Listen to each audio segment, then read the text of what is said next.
Bonjour à toutes et à tous. Alors je suis ravie de vous retrouver pour cette nouvelle vidéo sur la chaîne Astrophilosophe. Je m'appelle Florence pour ceux qui ne me connaissent pas et depuis le mois de mars j'ai commencé cette nouvelle chaîne où tous les mois quand le soleil rentre dans un nouveau signe, eh bien, on parle de ce fameux signe et puis on interprète un petit peu quelques aspects autour de la carte du ciel au moment où le soleil rentre dans le signe. Donc ce mois-ci, nous allons parler du Gémeaux, puisque le Soleil va entrer en Gémeaux le 21 mai. Alors le Gémeaux, qui est-il? C'est le troisième signe du zodiaque. C'est un signe d'air. Alors il rejoint la Balance et le Verseau dans le groupe des signes d'air, où avec l'air, on est beaucoup dans la communication, dans les échanges, on s'intéresse beaucoup à tout ce qui est en rapport avec l'esprit, toutes les notions intellectuelles. Donc le Gémeaux, lui, c'est le premier signe, donc c'est le premier souffle, hein, c'est le vent léger hein, qui emporte, c'est la période où les abeilles butinent et transportent le pollen, hein, où on transporte l'information. Donc en soi, le Gémeaux est quelqu'un de très communicatif, il adore parler, il adore discuter, papoter, il s'intéresse à tout, mais pas du tout en profondeur. Hein, lui, c'est pour ça qu'il est doué dans beaucoup de domaines, parce qu'il est curieux de tout, il adore apprendre. C'est un signe très éloquent en principe, hein, vu que ça passe par l'esprit, il s'intéresse beaucoup aux mots. Hein, il aime bien aller voir dans le dictionnaire quand il ne comprend pas un mot à quoi ça correspond. Il aime bien utiliser les bons mots. Donc c'est un signe naturellement qui peut s'intéresser à la lecture, à l'écriture, à la littérature dans certains cas, hein, quand on a un thème un peu plus développé et qu'on s'intéresse au roman par exemple, ou toute autre forme de lecture par exemple. C'est un signe qui a aussi le sens de l'humour, hein, qui met beaucoup de fantaisie dans sa vie, qui adore s'amuser. C'est quelqu'un qui adore dédramatiser les situations, il déteste qu'on prenne la vie au sérieux, il prend pas les gens au sérieux parce qu'il ne se veut pas non plus au sérieux, donc pour pas qu'on se moque de lui, on va pas dire qu'il se moque des autres, mais voilà, il a tendance forcément à toujours dédramatiser, à toujours faire des petites blagues. C'est quelqu'un qui a également le sens de l'adresse, puisqu'il est vif d'esprit, il est aussi vif dans sa façon de se mouvoir, puisque c'est aussi le signe, puisqu'il informe, il transmet les informations, mais il transmet aussi les choses, donc c'est le signe des transports, hein, c'est le signe de la communication, c'est aussi les transports. C'est tout ce qui bouge en fait, hein, parce que le Gémeaux adore bouger et il ne supporte pas de rester en place, c'est un signe très nerveux, très instable, ce qui en fait un être très dispersé, hein, il est là dans son canapé, il regarde un film. D'abord, il ne sait pas regarder un film sans poser des questions, sans dire pourquoi et pour ceci et pour cela. Il faut toujours qu'il commente et en plus de ça, il ne sait pas rester en place. Donc ça me fait penser à des êtres Gémeaux que je connais bien et qui ne savent pas rester en place dans leur canapé. Contrairement au Taureau qu'on a quitté pour rentrer dans le Gémeaux, qui est un signe très stable et très calme, hein, qui une fois qu'il a trouvé sa place, il ne bouge plus. Le Gémeaux, il peut mettre longtemps à trouver sa place, s'il a la chance de la trouver. Donc voilà pour le Gémeaux. Quand je disais que c'est le signe qui transmet les informations, donc c'est aussi un peu le signe commercial comme ça, hein, qui arrive à interpréter le langage de l'un pour faire comprendre l'autre. Hein. Donc c'est un signe intermédiaire. Hein. C'est vraiment c'est par le signe là qu'on c'est un traducteur et c'est un interprète. Hein. Donc voilà. Qu'est-ce qu'on peut dire à propos du Gémeaux encore? C'est un signe adolescent, puisqu'il se veut léger et amusant. Il garde longtemps, si pas tout au long de sa vie, cet esprit adolescent. Et donc ça peut être sympathique. Déjà physiquement on peut le garder jeune, mais en plus de ça, ça peut lui apporter un certain manque de maturité, hein, vu qu'il ne prend jamais les choses au sérieux. Il n'a pas forcément toujours le sens de l'engagement, hein, puisqu'il parle plus qu'il n'agit. Hein, c'est un beau parleur, hein, méfiez-vous quand même. Mais en dehors de ça, quand on l'a identifié, on sait à qui on a affaire. Et bon, je critique pas les Gémeaux, hein, je suis moi-même née lune en Gémeaux, donc c'est pas pour ça que je suis une manipulatrice. Mais voilà, on s'intéresse aux mots, on s'intéresse à la communication et voilà, on sait utiliser les bons mots maintenant. Voilà, il faut laisser les mots à leur place. Hein. Rappelez-vous que ce ne sont que des mots. Hein. Et d'ailleurs, si ça vous intéresse, Moi j'avais écrit il y a plus d'un an, quand je venais de commencer la page Astrophilosophe, j'avais écrit un article qui s'appelait Guérir les mots par les mots. Et que voilà, si vous voulez en savoir plus là-dessus, je vous invite à le relire. Vous pouvez le retrouver. C'est un article qui avait été écrit sur Facebook, mais que vous pouvez retrouver en lien sur mon site astrophilosophe.fr.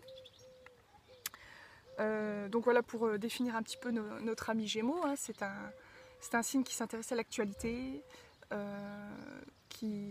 voilà, et puis je crois que j'ai déjà fait le tour, hein, je vous ai déjà expliqué tout ce qui est petites études, correspondance,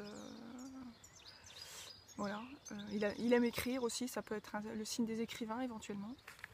Alors qu'est-ce qui va se passer dans notre carte du ciel au moment où le soleil rentre en Gémeaux?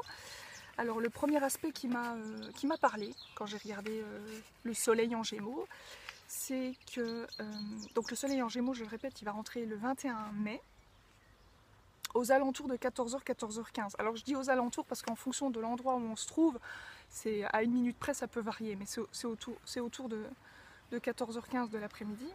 Forcément, si je dis 14h, c'est l'après-midi. Et alors le premier aspect qui m'a parlé, c'est que ce soleil qui rentre en Gémeaux, il va être en trigone à Mars en Verseau. Alors qu'est-ce que ça veut dire? Puisque donc Mars entre en Verseau le 16 mai, et il va y rester assez longtemps, puisque du fait de sa rétrogradation qui arrive une fois tous les 2 ans, il se trouve que Mars va rester en Verseau jusqu'au mois de novembre. Donc on en reviendra plus tard, mais on va parler un peu de ce Mars en Verseau. D'abord, qu'est-ce que c'est que Mars? Je vous rappelle que Mars, c'est l'action, c'est l'énergie, c'est le dynamisme, c'est le passage à l'acte. C'est vraiment ce qui nous met en mouvement et qui nous permet de nous lever de notre chaise. Alors, donc je vous rappelle, Mars, c'est la planète du Bélier à l'origine. Hein. Mais le fait qu'il soit en Verseau, il est dans un signe d'air, donc et dans un signe collectif. Donc on pourrait imaginer, je dis bien on pourrait imaginer, hein, c'est une interprétation, que l'arrivée de Mars en Verseau va proposer des actes au sein du collectif, au sein du groupe, des amicales, des associations. Le Verseau, c'est un signe fort proche des humains, hein. Il est pour l'humanisme, il est pour la solidarité humaine. Hein. On le qualifie un peu d'égoïste au niveau des proches parce qu'il s'intéresse plus à la notion de collectivité que aux conjoints ou aux enfants. Il est plus vraiment dans une dynamique de groupe. Donc on peut imaginer que Mars va proposer des actions dans cet esprit-là. C'est aussi le signe de la technologie et du progrès. Hein, puisque c'est un signe qui voit toujours en avant, qui regarde toujours dans le futur et rarement dans le passé et même pas dans le présent. C'est quelqu'un qui vit, le Verseau, c'est quelqu'un qui vit dans le futur. Donc c'est signe du progrès, de la technologie et de la modernité. Donc on peut imaginer qu'il y a des actions qui vont être mises en place. On va peut-être enclencher, ça va peut-être déclencher de l'intérêt, surtout pour Internet par exemple, hein, puisque la planète du Verseau c'est Uranus. Et rappelons qu'Uranus, c'est vraiment la planète d'Internet, de l'électricité et de toutes les technologies modernes qui nous ont libéré qui ont libéré l'homme des contraintes. Hein, puisque c'est ça l'objectif du Verseau, c'est libérer l'humain des contraintes. Et donc, voilà, je pense qu'il faut bien s'accommoder et s'adapter à cette énergie de Mars en Verseau, parce qu'on va en parler pendant longtemps. Puisque Mars va rétrograder, je ne sais pas si je l'ai noté. Non, j'ai pas noté la date ou au moment où il va rétrograder, mais il va tellement rétrograder qu'il va même retourner à un moment donné en Capricorne. Et ça, j'ai noté qu'il va retourner en Capricorne du 13 août au 11 septembre. Et après, il va refaire sa marche directe et puis il va revenir dans le Verseau et il va seulement le quitter au mois de novembre. Donc, on va vraiment être dans ce Mars en Verseau pendant un long moment. Donc, c'est pour ça que je me suis intéressée à ce Mars en Verseau. Et alors, donc, la planète du Verseau, c'est Uranus. Et le 16 mai, au moment où Mars rentre en Verseau, eh ben, Uranus rentre en Taureau. Ça, on en a déjà parlé dans les vidéos précédentes et même dans les lives que j'ai fait, mais on va revenir dessus, puisque au moment où vous regardez cette vidéo, il est probable qu'on soit dans l'énergie du Gémeaux, et donc qu'à ce moment-là, Uranus soit rentré en Taureau, pardon. Et donc, qu'est-ce que ça va apporter? Et ben en fait, donc Uranus en Taureau va former un carré à ce fameux Mars en Verseau. Donc on pourrait rencontrer des résistances. Alors ce que je n'ai pas expliqué et sur quoi je vais revenir en amont, c'est Donc on a vu ce Mars en Verseau, il va être en harmonie avec ce Soleil en Gémeaux. Donc en théorie, sur le papier, le dialogue va être facile. On va avoir des bonnes idées, on va échanger, puisque le Soleil c'est la planète de la conscience, avec Mars qui est la planète de l'action. Donc il va y avoir une conscience et une action qui vont se mettre en place pour le futur, pour apporter des nouvelles idées, pour s'informer en rapport avec l'actualité, la façon de communiquer, c'est un exemple. Et Uranus rentre en Taureau, donc on va aussi, il va y avoir aussi une espèce de changement par rapport à l'énergie d'Uranus qui propose des réformes et quelques révolutions, et il va arriver en Taureau. Le Taureau est un signe quand même qui aime bien le confort et qui n'aime pas trop le changement, alors qu'Uranus c'est la planète du changement. Donc il se pourrait quand même qu'il y ait ce petit couac où on va avoir du mal à... On va rencontrer des résistances, parce qu'il faut rappeler que Mars en Verseau, le Verseau est un signe fixe, donc il est bourré de convictions, mais ce sont ses idées qui sont... Il est convaincu de ses idées. Que le Taureau, lui, il est convaincu de la réalité. Donc on va être dans une résistance entre terre et air. Mais voilà, il y a quand même des aspects positifs à prendre en considération. Donc forcément, ce carré va peut-être moins drôle par rapport à ce qu'on voudrait qu'il soit. Et alors là où je voudrais encore rebondir, c'est... on va faire appel à Mercure, parce qu'on n'en a pas parlé, mais le Gémeaux est en analogie avec Mercure. Hein. La planète du Gémeaux, c'est Mercure. Mercure, c'est la planète du raisonnement et du mental. Hein.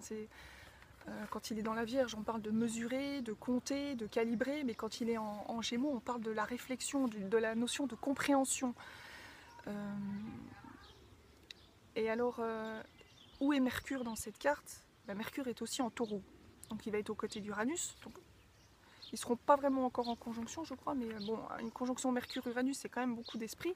Mais en Taureau, on va changer de rythme, hein, puisque qu'est-ce que ça suggère que Mercure soit en Taureau? Pour moi, hein, vu le rythme de notre ruminant, c'est que moi ça m'évoque, on va prendre le temps de comprendre. On va peut-être pas comprendre aussi vite qu'on voudrait ce qui nous arrive, du fait de l'Uranus qui arrive en Taureau, on va être certainement surpris par des choses en rapport avec la Terre, en rapport avec la réalité. On va être surpris par la réalité des choses. Et Mercure en Taureau va nous dire ouais, mais prenons le temps de comprendre, parce que je ne suis pas sûre de tout comprendre aussi vite que le Gémeaux il a l'habitude de comprendre. Et donc l'esprit va peut-être offrir des résistances dans un premier temps, le temps qu'il s'acclimate au changement qui pourrait se produire. On comprendra peut-être pas aussi vite qu'on voudrait, on va peut-être pouvoir encore vouloir rester dans sa zone de confort, mais tout doucement, on va pas avoir le choix, on va bien devoir s'adapter à l'évolution qui nous est proposée. Mais moi je trouve que ce soit bien quelque part que Mercure soit en Taureau là, à ce moment-là, parce qu'on quitte un Mercure qui est resté longtemps en Bélier, du fait aussi de sa rétrogradation. Pour rappel, le Mercure est resté en Bélier du 6 mars au 13 mai, ce qui est très très long pour un Mercure, hein, puisque normalement Mercure reste pas aussi longtemps dans un signe. On peut avoir été sujet à beaucoup de... Au négatif, avec ce Mercure en Bélier, on peut avoir été sujet à beaucoup de violences verbales, à beaucoup de pics de langage comme ça. Bon, au positif, ça a apporté beaucoup d'idées, beaucoup d'innovations, mais justement peut-être un peu trop. Et le Mercure en Taureau va nous suggérer peut-être de faire un tri, de voir qu'est-ce qui est concret et qu'est-ce qu'on stabilise. Ça va nous apporter un esprit calme et positif et rassurant. Donc il faut utiliser ce Mercure en Taureau à bon escient quelque part. Si vous ne comprenez pas tout de suite ce qui vous arrive, c'est normal, et prenez le temps de bien comprendre, parce que plus vous prendrez le temps de comprendre, plus ce sera ancré et ce sera certain et ce sera sûr. Hein. Pas comme un Mercure en Bélier qui comprend vite mais qui oublie vite. Un Mercure en Taureau, il va vous dire ok, prends ton temps, mais au moins il faut que ça rentre, et ça rentrera. Donc voilà. Et puis voilà, donc je ne vais pas épiloguer plus longtemps sur tous les aspects que la carte propose, parce qu'on peut en reparler dans le live que je vais vous proposer. Je n'ai pas encore fixé de date, hein, mais en général j'utilise soit un sextile, soit un trigone par rapport au soleil. Donc je vous confirmerai ça sur Facebook le jour J quand je déciderai de le faire. Dans ce live, nous reparlerons bien évidemment des affinités de chaque signe avec le Gémeaux, et puis j'étudierai pour chaque signe un petit peu comment les planètes, comment les astres sont en votre faveur ou en votre défaveur, mais même dans une défaveur, il y a toujours une faveur. Donc voilà. J'essaye toujours de...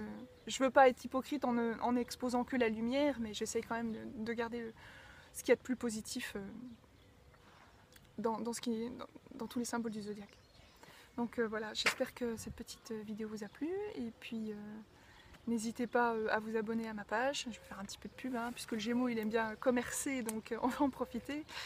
Je rappelle pour ceux qui habitent dans ma région, si ça les intéresse, je propose des soirées animées autour de l'astrologie, donc n'hésitez pas à aller sur mon site astrophilo.fr pour en savoir plus. Et puis voilà, je vous embrasse, et puis je vous retrouve très bientôt, soit pour le live, soit pour la vidéo du soleil Cette fois-ci on parlera du soleil en cancer, si je ne me trompe pas. Oui, du soleil en cancer mi-juin. Voilà, merci et à bientôt.